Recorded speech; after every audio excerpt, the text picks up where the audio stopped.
Dr. R.J. Rushdoony, RR 161 AS82. Models and Role Models or Heroes.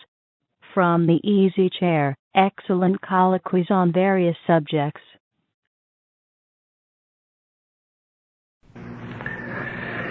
This is R.J. Rushdoony, Easy Chair number 188, February 7, 1989. Otto Scott and I are now going to discuss models, role models, or heroes you could call them, or the impact of setting standards in a society through teaching old and young about important figures who have had a powerful impact on man and society and who are to be emulated. Before going into that, let me say that the word model is a peculiar word, a very important one. The meaning we are giving to it is that of some kind of person who sets a standard and reveals a standard in his life. However, it has another meaning. I recall a story of the foreigner who came here to do some graduate work and stayed on after marrying an American girl to teach here. And in the early days, when he didn't know too many of the nuances of English, he was told by his wife that he was really a model husband. So he went to the dictionary to look up the word model and found that it meant a small imitation of the real thing. We're not talking about that kind of model. Now, when I was a boy, there were many, many books that I read that dealt with great persons in the past. Exciting books about heroes of various countries, about Christian leaders. I can recall, for example, one of any number of books that I read of the same sort, one entitled Titus, a Soldier of the Cross, about the Titus of the Bible. I can recall very vividly reading about William Wallace, the Scottish leader, and other like books on American figures, Christian figures of the past, European leaders, and so on. All these were very important when I was young in giving one a standard, of giving one a kind of guideline as to how men had lived in terms of challenges, problems, great crises, facing death, and so on. This type of thing is now increasingly disappearing from our culture and from the lives of young people. Otto, would you like to take off there on that fact, or anything? Well, I don't think it's disappearing so much as it's changing. Yes. The type of role model that is put up now is the revolutionary hero, the socialist pioneer, the Che Guevaras, the Mrs. Webb, Eleanor Roosevelt, Althea Gibson, rock stars, pornographic movie actors and actresses, singers, so forth. Figures from the world of entertainment, not figures from the world of science or industry, not the military. Military heroes have vanished. Yes. Well, back in the years immediately after the war, there was a terminology that came in that is now forgotten but has left its impact. One South American poet wrote a volume of poetry called Anti-Poems. It was in total war against all traditional poetry. And the concept of the anti-hero also came in, so that the protagonist in novels came to be the anti-hero. Instead of someone admirable, he was someone who was a human louse. Well, not so much a human louse, but a loser. Or evil. Well, mainly a loser. Mm-hmm. I keep running into short stories in the New Yorker when I can force myself to read them. And they never seem to get out of the kitchen or the garage. They're all tied up with minor domestic matters. And he and she said this, and the cat did something else. Very tiny little microcosms of life. Yes. Also this. There is no character development in the modern novel. Only action. The same is true of films. Car chases, dramatic action, and so on. And no character development. In fact, there's a hostility to it. I read to you yesterday something from Plowshares, which is a literary journal subsidized by the state of Massachusetts and the National Endowment for the Arts, a federal agency. Well, the introduction to a short story by one writer, Kathy Carr, has this to say, and I quote, "Maddie, the sister-in-law in the story, was first designed as a portrait of a male relative, but changed gender as the writing progressed. Readers not privy to that kind of information might have assumed, as I would have, that if any character was first imagined as a male, it would have been the wandering Claire. This detail is but a small indication of the clear-eyed freshness that Kathy Carr brings to her original but deeply convincing material." Well, now, after reading that, how can you say there's no character development? I should think that changing gender is a considerable development. Well, I defy you to read it and to be able to describe any of the characters. Government-sponsored writing of fiction in the United States sounds so much like the Writers' Union of the Soviet Republic that it makes my teeth ache. I can't imagine how anybody ever got the government to pay for a work of fiction. The National Endowment for the Arts ought to have its head examined. Well, this is one of a number of periodicals, all equally stupid, that the National Endowment, federal funds, make possible. What for? Yes, a good question. But if they had a meaning such as we believe in, they would not get the subsidies.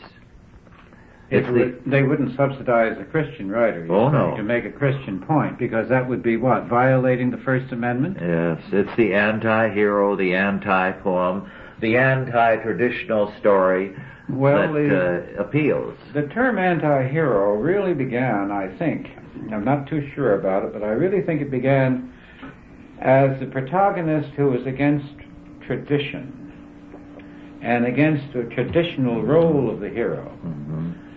Much as there was an argument some years back saying that men ought to be able to cry because it would help them to become more human. Now, I haven't cried since I was 5 years old, and I can't, although lots of sad things have happened to me in the course of my life. None of them have ever brought me to tears, because I just wasn't raised to that sort of tradition. Or didn't like your Irish. It's not part of the not part of my psyche. I can feel sad, but I don't weep. Now, I'm not saying that there's anything wrong with weeping. It's fine. If it gives relief, that's all right. That's the other fellow's business. But the whole business of behaving in a masculine manner has lost its definition in this country. The same thing is true, of course, of femininity, Yes. of what constitutes a woman. Mm-hmm. And I remember talking to, of all people, the Commissioner of Corrections in New York City, who was a woman, a Jewish woman, very interesting. And one of her comments, this was about 20 years ago, was that American women were no longer taking care of men, were no longer kind to men. And this was it was a very interesting observation. I can't think of her name offhand, but she was a politician, had worked with Al Smith when he was governor of New York, and was commissioner of corrections, and it was one of her last jobs. It was a very good job and very good commissioner. Now, she and I shared, of course, and you too, a certain attitude, and I suppose we're much more creatures of our time and our generation than we ordinarily like to believe, because we grow up surrounded by certain yardsticks, certain road signs, certain totems, and certain directions. And then, if we live long enough, we find ourselves in a new part of the map, where the signs are all changed. The directions are different. This is what we're really confronted with. Where a comedian working for Tom Lipscomb, or one of the authors that Tom printed when he printed me, with his early publishing company, wrote a book about George Washington's expense account. Now, I don't. Horrible book. Yes, I don't. Dishonest. Yes, and I don't think this comedian ever realized that George Washington was paid in continental dollars, Mm-hmm. which were depreciating dollars, Mm-hmm. so that you had to have 15 or 20 times as many to recompense you for an earlier expenditure. Mm-hmm. He took this as the surface figures, as an effort to prove that George Washington was a dishonest man. Yes. Now, of course, if I were to write a book about some other great statesman of another culture or country in the same terms, I'd be considered prejudiced. But I guess writing a book against George Washington means that you're broad-minded. Yes. I read that book very carefully. And, of course, from beginning to end, he treated Washington with disrespect and contempt as a man who did nothing but pad his expense accounts. And on the concluding page, he had a vague reference to the fact that we really don't know how much the continental dollars were worth. Well, it wouldn't have taken more than a slight amount of study on his part to find out that they were worthless. Yes. And that Washington was losing money steadily. Yes. He took no pay, he only asked for expenses, and was not really getting them. He was getting a lot of worthless paper. Yes. This was why the soldiers at Valley Forge were starving. Yes. Because they had worthless continental dollars, while the Hessians had gold coins with which to buy their food from the farmers. That simple fact is never taught. Yeah. And the fact that Washington, the wealthiest, one of the wealthiest men in the colonies, put his fortune at risk,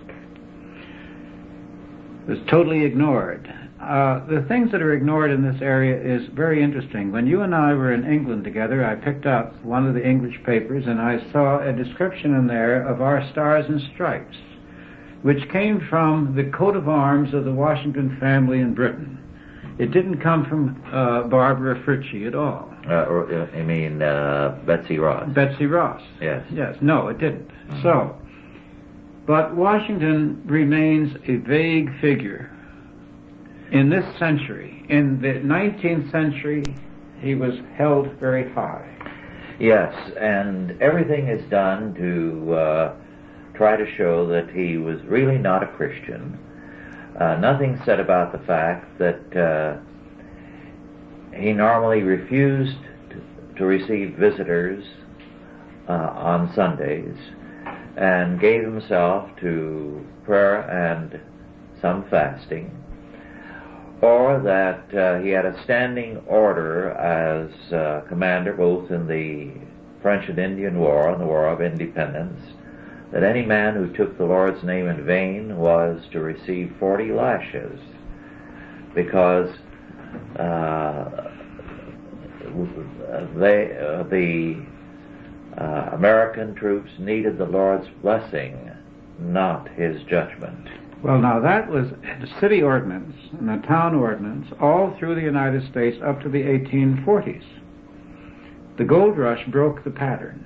They came back from the gold rush blasphemous, and from then on it became increasingly blasphemous. But up until then, blasphemy was an offense against the community, and it was punishable by jail or by fine. And one of the things that really gets me is that the Western movie is now portraying the Americans of the 19th century as rapists, as perverts, as thieves, as murderers, etc., when this was not the case. Our history is being trashed by individuals who are out to do us in.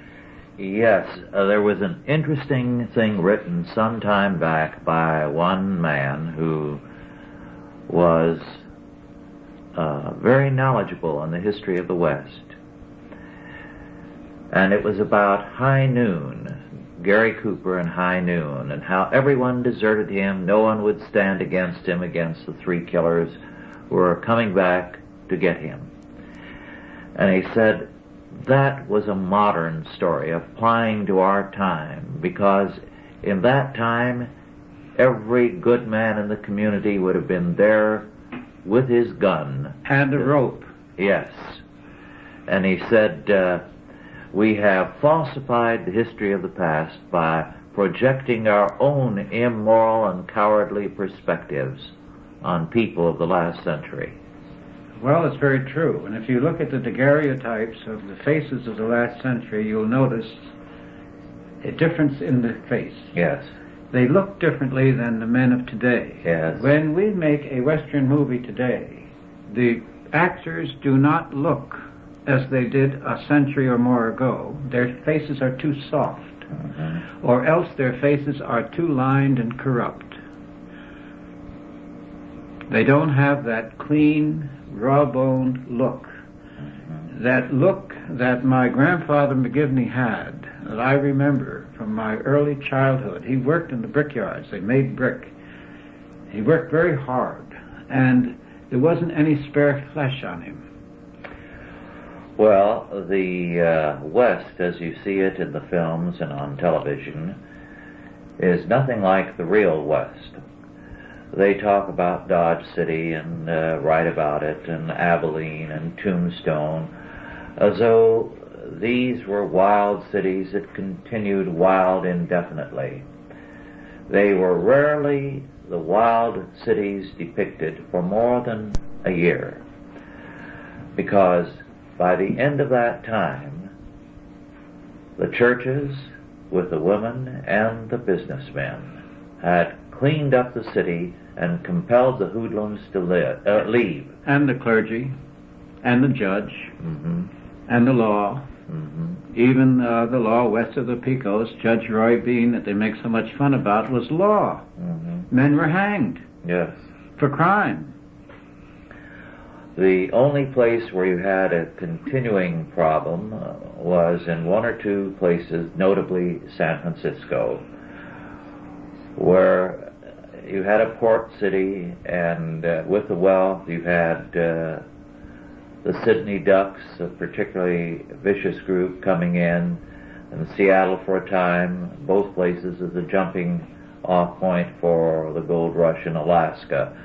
But those were the exception. You had the Five Corners in New York City, where the Irish gangs kept the law out and so forth. It was dangerous to go in. Didn't last too long. No. But going back to the heroes, who were your heroes when you were a boy? Well, they were some of the great figures of Scripture. They were George Washington. They were men like Wallace of Scotland. They were a number of the notable figures of history, and the number of books that were available then to boys was legion. Right. There was one writer, Henty. Yes. Do you remember Oh, Henty? very much. Captain Marryat. Oh, Yes. Oh, sure.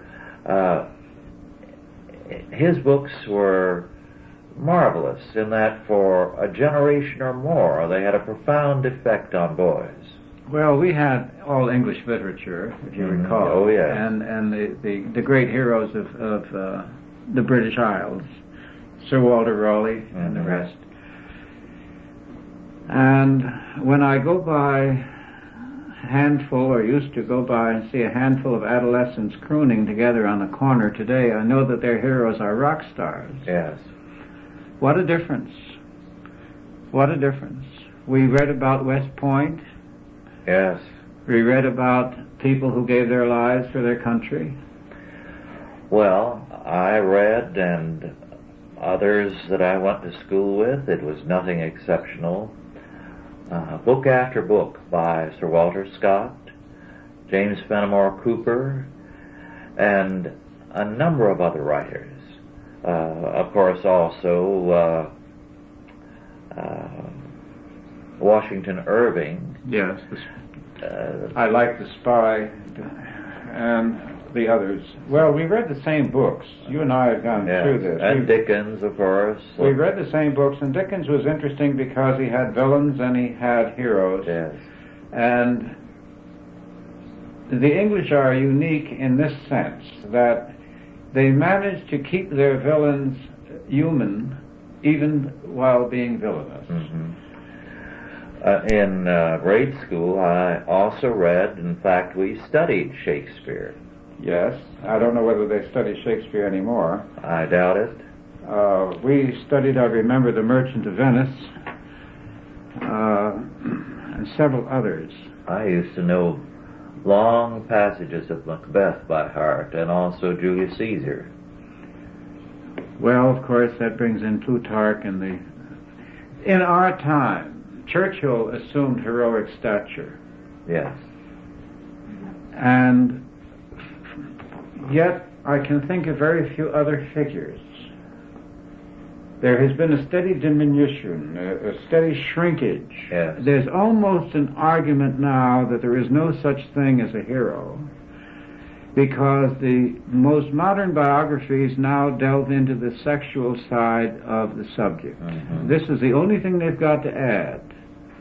There's no new information otherwise, but that provides a salacious interest which then makes for a sale. And yet this is the one area that is nobody's business except God's. There is a sort of a breakdown of the whole idea of privacy. Yes. Also, a lot of what they write, if it's a great and noble figure, is conjecture. Well, it's an evil conjecture. Yes. I remember reviewing a book on William Pitt the Younger when I was reviewing books for the San Diego Union and the LA Times. And one of my acquaintances said, I read your review of William Pitt the Younger, and from what I can gather, he had no sex life whatever. And I said, why do you care?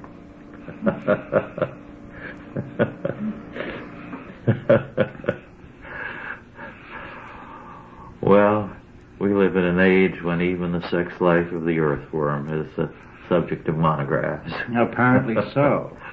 But it brings up the question of the hero. Now, the popular heroes include criminals.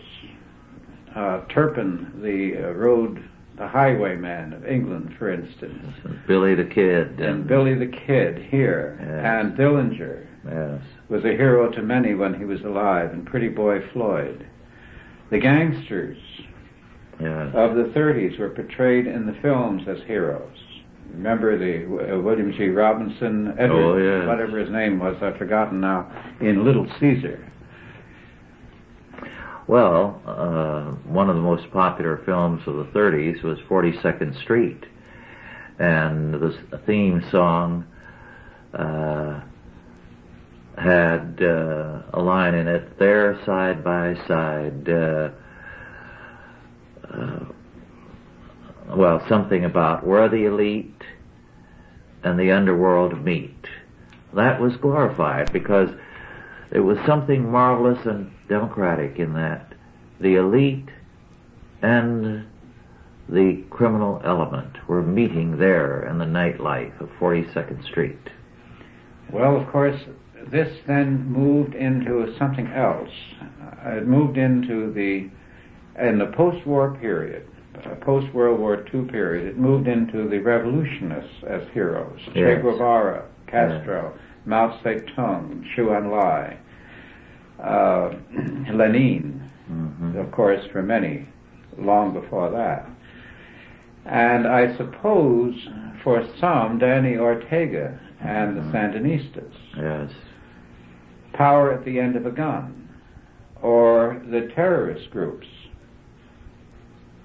are heroes to the ones who send them out. The Arabs have their heroes in terms of the fighters against Israel, and vice versa. The Stern Gang and so forth were heroes to the Israelis. So we have something else. We have the murderer as hero, because the essence of terrorism, political terrorism in the modern sense, is somebody who kills innocent and unarmed people. Yes. And that is, of course, murder. Now, the argument is that they are not heroes, of course, because the ones that are on the other side are not heroes. Well, the people in South Africa that are killing, tire burning, and so forth, are heroes to some, are being held aloft as heroes to the black community of the United States. Well, life has become very cheap. The average child, by the time he or she finishes school, has witnessed on television and on the films thousands upon thousands of murders on the screen, and has become calloused to the entire subject of murder. And they have rarely ever seen anything of men of greatness, of character, of faith to emulate. Well, it's interesting, because if you cannot see virtue triumphant, you don't believe in it. Yes. Otto, that point you just made is very important. We are no longer giving our children, or adults for that matter, any depiction of virtue triumphant or virtue as worth triumphing. And the implications of that for our culture are devastating. Well, virtue has been diminished to a single point of anti-racism. That comprises all now that is called virtue. But there is a great deal more to virtue than that. There is the whole question of standing up, of being truthful, of being honest, of fulfilling one's obligations, of protecting the weak, of defending people against injustice. There's all sorts of variations of virtue. Now virtue has become a matter of opinions, as we said once before, to have the right opinions. But these opinions are very often moot. I remember a friend of mine in New York who asked me, "What is a good man?" And I said, "I don't know." "What?" He said, "A man who does good." I said, "How does he know?" Because, a lot of things that we do with the best of intentions don't come out the way we intend. The best we can say is that we try to do what is right.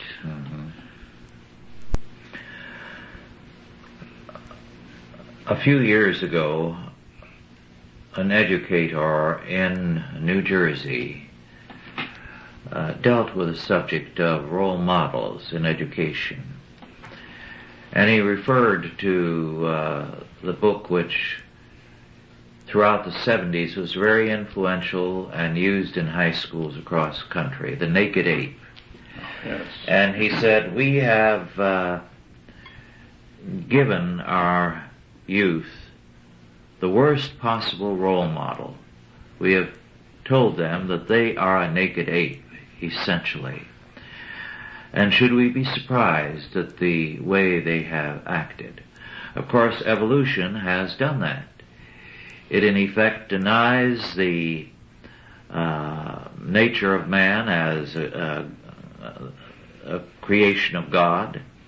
It denies his destiny. It reduces him to a naked ape, and therefore, with that doctrine, there is a progressive deterioration of the behavior of each generation. Well, the argument, of course, is that we are creatures of instinct. There is a biological determinism, so to speak. Yes. Darwin opened the gates of racism when he talked about the superiority of certain races in the struggle for existence. And yet the individuals who pride themselves on being anti-racist also pride themselves on their worship of Darwin. Mm-hmm. We have here, but if you don't ever, as a boy, see fully grown men doing the right thing and winning, you don't know what it is.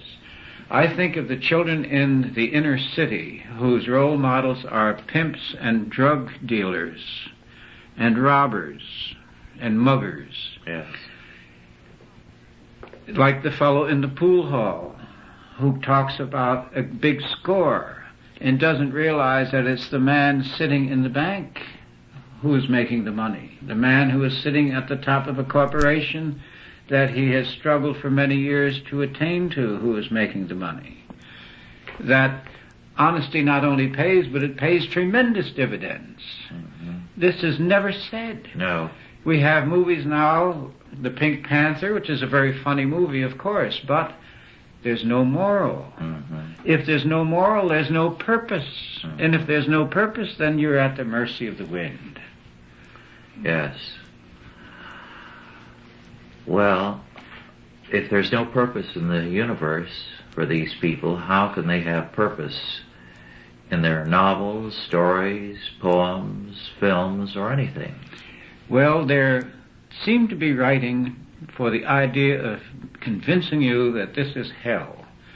There is a cartoonist, you know, who is now drawing cartoons titled Life in Hell. Oh, I haven't seen that. Well, they're very funny. I just saw one of his larger panels recently, and it has elder sister talking to younger sister, saying, "You know absolutely nothing, and I know everything." And it goes on from there.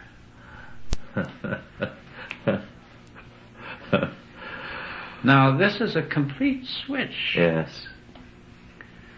In something like, I'd say, 2 generations, maybe a generation and a half, our entire intellectual attention has been taken away from what is positive and what is beneficial to what is wrong, what is bad, and what is destructive.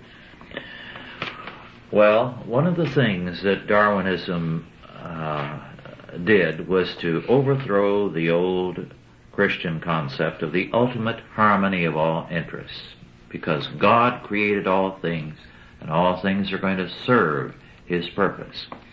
In its place, you had the struggle for survival, nature red in tooth and claw, the ultimate conflict of interests. Right. This is why Marx loved him so much. The class struggle was given a biological and scientific seal of approval. That's why he wrote to him and wanted to dedicate his next book to him, because, as he told Engels, we will triumph now because here is the biological basis for our theory. Well, with this concept of the conflict of interest, one of the things it did to the family, a very devastating thing, was to replace the idea of the family and the kin as a unity, as a fraternity of love, with sibling rivalry. I like the language. A modern concept. The idea that brothers and sisters, or brothers and brothers, sisters and sisters, are always going to be in conflict. Now, I heard that discussed just the other day by Ann Merton, who has been handling so many foster children so successfully, and she said she had to attend a foster parents class. And one of the questions that arose was whether sibling rivalry is inevitable or not. And Anne said ugly behavior is ugly behavior under any term. Well, they have educated a generation into this, so that you actually find, as I have occasionally, people who are only going to have one child because they're going to avoid the problem of sibling rivalry. That's the environmental solution. You change the environment. You see them, they don't have any siblings. Well, the old sense of family is gone with many people. Well, it's very difficult to retain the family when the family is the object of persecution by the state and most of the institutions of society. All that I could gather as a parent that remained to me was my obligations. I had no particular authority. But I had to pay the bills, and I had to be responsible. Otherwise, speaking as a father, I had no authority particularly at all. Well, I remember a few years ago, I've forgotten the name of the person, someone who was a very old-fashioned rural person, speaking about a relative, and they were going to have to do something for this relative, and I said, but you don't like him, and he's a stinker. And his response was, but he's my cousin. Yes. And I have a responsibility. Yes. Now that's gone for the most part. It's not the common perspective any longer. Well, all right. We go back to the hero. Let's go back to the hero. Very seldom do you read any famous novels like Sorrel and Son by Warwick Deeping. Do you remember that? Vaguely, yes. Well, it was an interesting novel because Sorrel was an army officer whose wife left him at the end of World War I, and he couldn't find a job in civilian life commensurate with his background. So he went to work as a porter in a hotel, carrying the luggage. And he finally worked himself up to head porter. And he remained in that humble post for a number of years, and he sent his only son to medical school. And just about the time that his son got through as a physician and was beginning to practice, Sorrel died. That's the outline of the plot. But what it is a story of a good man who led a good life and who raised a good son. I doubt if that sort of a story could make it again, but it was a bestseller in its day. Yes, and in that era and before, even the non-Christians still maintained something of character. He had a Christian background, and it showed. It was taken as for granted that this was a Christian thing. Yes. I recall I read a lot of H.G. Wells. And H.G. Wells was a socialist, and he was anti-Christian. And yet, in the early pages of one of his novels, he set the temper. And it was with one sentence, and it was this, I've never forgotten it. Brave men are men who do the things they are afraid to do. Now, that kind of perspective was once commonplace. Here was a man who was going to face all kinds of problems, all kinds of conflicts that were going to fill him with fear, but he was going to meet them. He was going to triumph in the face of them. He was going to rise to the challenge. Yes. He was going to overcome the temptation. He was going to act as though he had faith. He wasn't going to give way to his weaknesses and so forth in any area. No. And this, of course, has always been the great theme of literature and the great purpose of life. Every man's life becomes evident. The purpose, the meaning, significance of every life becomes immediately apparent when he dies, the minute he dies. But not until then. And it's a very interesting thing, because I've had a number of friends die, as you have, and you suddenly become aware of what he was, who he was, what he did, what he stood for, when he dies. Mm-hmm. And of course, that's the time of judgment. Mm-hmm. Until he dies. What was it the Greeks said? Count no man happy while he yet lives. Because until he dies, you don't really know. There may be another challenge. There's always another challenge. The challenges never stop. This is what I got out of my early days, early reading days, and the hints that my father used to drop. He was a great man for giving you cues. He never gave you a lecture, he gave you a cue, and if you carried that around, chewed on that for a while. I don't really know how young boys are growing into men today, because when I was a boy, and when you were a boy, we had large areas of freedom in which we measured one another, we competed with one another, we learned from the other fellow what was the right and the wrong thing to do. Now that the children is no longer safe outside of the home, now that they can't go anywhere on their own, that they're monitored from morning till night by adults, it seems to me that the parent is faced with the burden of what the world used to help teach. Mm-hmm. Well, basic to good literature as well as to life over the generations has been the fact that history as well as stories represent a conflict between good and evil. Always. But what it has become in recent years is not the conflict between good and evil, but a conflict between freedom and unfreedom. You're going to throw off restraints. You're going to be yourself. No, I wouldn't say that. I think what people are being taught now is that they cannot be themselves. They must be what they're supposed to be according to the ruling liberal ethos. Well, in that sense, being yourself in terms of the standards set by the ethos. Obey. Yes. Right now, it isn't be yourself, it is obey. Mm-hmm. You have no right of selective association. You know, somebody told me they went in a store in Connecticut and there was a sign up in the store that said discrimination is against the law. And I said, well, yes. But one of the definitions of discrimination is choice. Mm-hmm. Is choice against the law? Increasingly, yes. Yes, it is.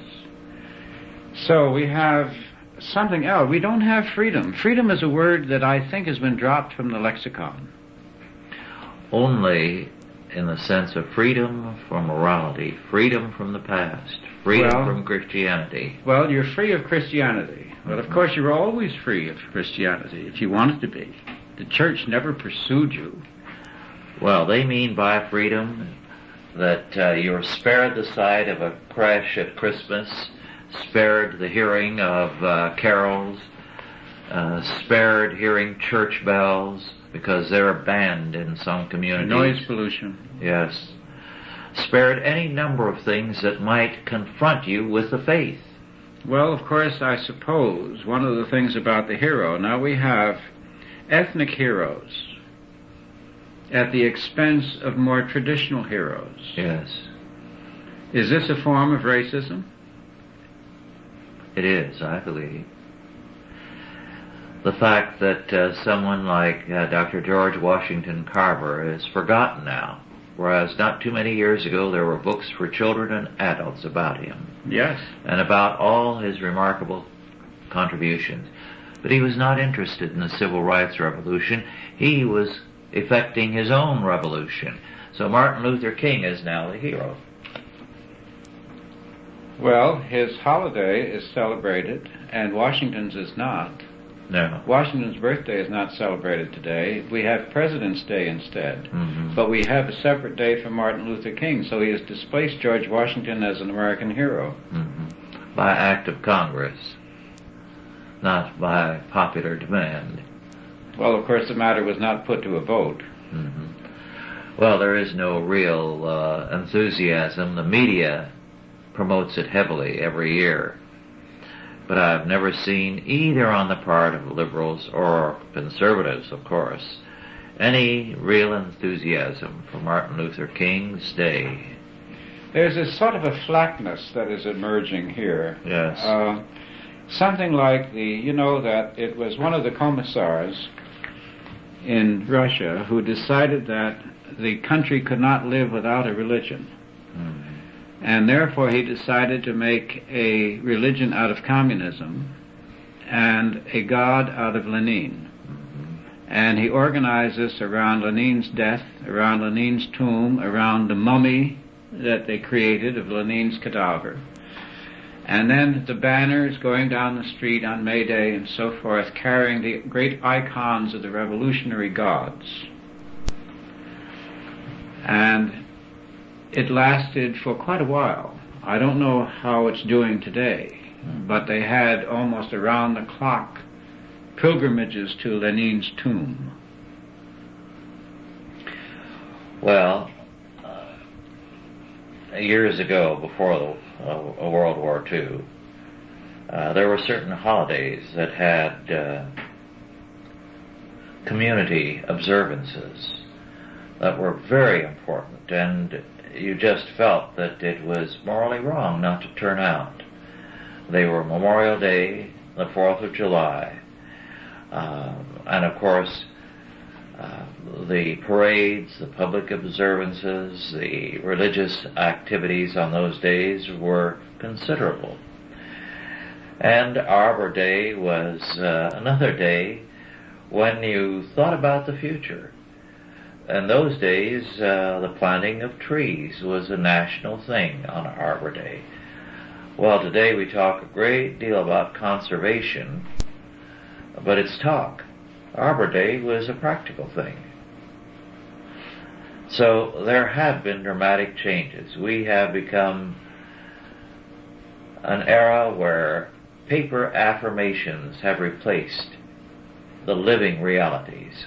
Well, of course, if you do this, if you set up sawdust figures imposed upon the people, which is what the French Revolution did. You remember they set up a whole series of artificial state-declared festivals. Yes.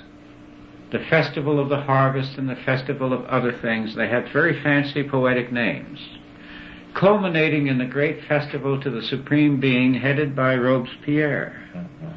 And in fact, it was his last great public appearance. He had his clothes specially made for the purpose and everything else. And it was at that point that this crazy woman claimed that she had been impregnated by Robespierre at a distance because he was God and she was the new Virgin Mary. Yes. And everybody began to laugh. And the ridiculousness of the thing, because she was a horrible old hag, and the ridiculousness of it began to shatter his great reputation. Yes. Ridicule. They began to laugh. Yes. Well, nobody is laughing here, but we're seeing an awful lot of mock heroism and mock festivals. Now all our holidays are on 3-day holidays. Mm-hmm. The calendar has been wiped out. Yes. The government has decided in its great wisdom that all holidays are going to run from Friday through Sunday. What we need is more laughter at Washington and the state capitals, the politicians, because they are the gods of our society. I'm glad to see some of it coming in. I told you about the bumper sticker I saw recently, which read, "Don't steal. The government doesn't like the competition." Bumper sticker like graffiti are very, very, very pertinent, very revealing. Yes. Well, I think what we are going to see in the days ahead is a return to an older and a more godly perspective, much more so than we've ever seen. We are seeing Christian men take a stand here and abroad. I was startled, and I won't attempt to reproduce anything about the number of Christians who are dying for the faith every day somewhere in the world, a considerable number. Africa and Asia and elsewhere. And men going to prison in this country from time to time for their faith because of their homeschooling or their church or their Christian school. So this is godly heroism. It is a manifestation of a faith that will not buckle under the threat of tyranny. Well, I can't forget what Macaulay said about real faith. He said, people who are part of an unpopular movement have real faith. When that movement becomes popular, all sorts of frauds join. Yes. Then, he said, it loses its essence. And I would say that to be a Christian in the United States today and to run the penalties that this implies, I have to smile really when I read about these individuals who say that they were discriminated against as children. I was raised in New York, and I never saw any of those discriminatory practices that I read about. None of my friends ever took part in such behavior or even expressed such attitudes. But I can say as a Christian later, working in New York, I encountered discrimination of the most brutal sort. Yes. I know exactly what it tastes like and what it feels like to be on the receiving end. And I do not like those who take a noble position while they're kicking me. Yes, that's especially irritating because these people are perhaps the most notable Pharisees of all history.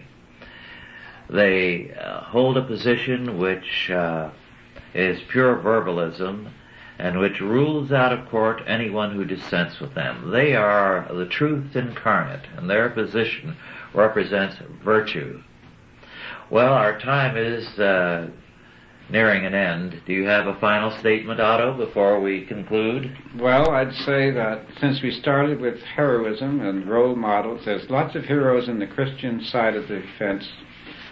And I think it would be a good thing for us to begin to honor and recognize those whom we admire of our faith. Very well said. Well, thank you all for listening, and God bless you. Authorized by the Chalcedon Foundation. Archived by the Mount Olive Tape Library. Digitized by ChristRules.com.